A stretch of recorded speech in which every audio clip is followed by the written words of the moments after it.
Vous ne voulez rien rater dans les mouvements qui comptent en gestion de patrimoine, vous êtes au bon endroit. Bienvenue dans le Mercato des Plus Encore, un Mercato diffusé en exclusivité sur nos comptes LinkedIn et YouTube et bien sûr sur notre site internet. Pour commencer, nous allons parler de la financière de l'Échiquier qui a annoncé la nomination de Michel Saunier en qualité de directeur des investissements. Cet ancien de Tocqueville Finance va prendre la responsabilité de l'intégralité de la gestion de LFDE. Il était rentré chez Tocqueville en 2013. Passons au CGP. Le CGP fondé il y a 20 ans par Eric Bachmann, dont on a souvent parlé pour ses opérations de croissance externe, je parle bien sûr de Patrimum Group, a nommé un nouveau président-directeur général, Thibaut Marty, et un nouveau directeur général, Nicolas Soubiron. Ils vont continuer à développer ce CGP qui, chose rare, est totalement indépendant. Le groupe espagnol Mapfre a annoncé la nomination d'Alberto Matellán comme directeur général de sa filiale française, la Financière Responsable. Jusqu'à présent, il était chef économiste de Mapfre Inversion. Il va coordonner le nouveau plan stratégique 2025-2027 de la Financière Responsable, axé sur un développement à l'international. Blaise Nicolet, lui, a accompagné pendant plus de 10 ans Sony AM, l'aidant à passer de 100 millions à plus d'1 milliard. Il va désormais accompagner une autre maison, Pergame, en tant que responsable business development. Il pourra mettre en avant leurs 4 métiers, la gestion privée, l'asset management immobilier et le private equity. J'ai aussi un nouveau DG pour Atlan qui poursuit le renforcement de son activité de gestion d'actifs pour le compte d'investisseurs particuliers et institutionnels. Ils ont annoncé la nomination de Martin Jackson au poste de directeur général délégué d'Atlan Voisin et d'Atlan IM, leur nouvelle société fondée en décembre dernier.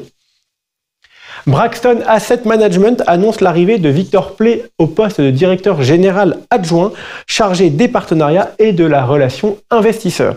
Cette nomination s'inscrit dans la stratégie de croissance de Braxton AM visant à renforcer son positionnement sur les stratégies immobilières opportunistes. On a retrouvé Aurélia Lovadina, elle devient directrice des relations investisseurs d'Investity Capital. C'est un spécialiste du financement alternatif pour les professionnels de l'immobilier. Il structure des obligations privées collatéralisées pour des actifs immobiliers pour des montants compris entre 3 et 20 millions d'euros. Elle aura quelle mission? Elle aura la mission de piloter une distribution maîtrisée et exclusive auprès des acteurs de la gestion de patrimoine.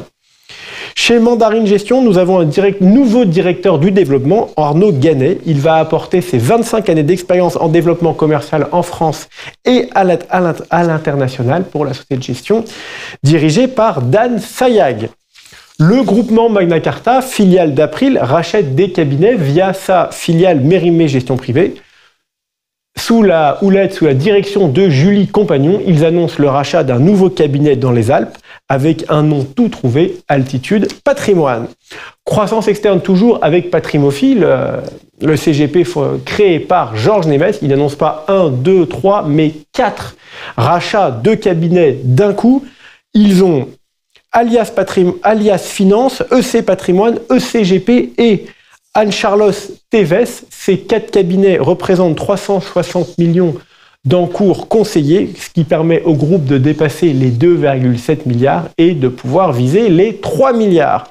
Enfin, un très gros bébé, Natixis IM et Generali Investment Holding ont annoncé la signature d'un protocole d'accord pour créer à eux deux un champion européen de la gestion d'actifs qui pèsera 1900 milliards d'euros. BPCE et Generali, les deux maisons mères, détiendront chacune 50% d'activité de la nouvelle entité, avec, ils annoncent, une gouvernance et un contrôle équilibré.